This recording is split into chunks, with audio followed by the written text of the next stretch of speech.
হে hello everyone, আর একটা নিত্য নতুন ব্লগে অনেক অনেক সুস্বাগতম। আজকে ছিল আমার ব্রাইডালের বুকিং, তো সেই উদ্দেশ্যে আমরা বেরিয়ে পড়েছি একদম দুপুর 3টের সময়।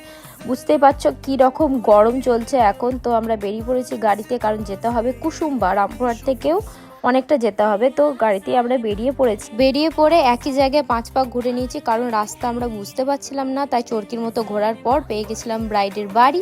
তো চলে গেলাম। তার বিফোর লুক ছিল এটা, তারপরে আফটার লুকটা দেখো তোমাদের কেমন লাগলো অবশ্যই জানিও। রিলসেও আমি শেয়ার করেছিলাম, তো কেমন লাগলো তোমাদের মতামত জানাবে।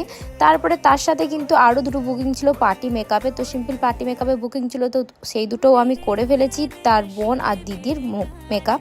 তো কেমন হলো পুরোপুরি জানিও। তারপরে বেরিয়ে গেছিলাম, আর বেরোনোর সাথে সাথে অনেকটাই খিদে পেয়ে গেছিলো, কারণ অনেকটা রাত হয়ে গেছিলো।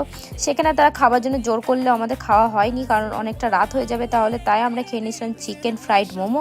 আর আমার অ্যাসিস্ট্যান্টের আর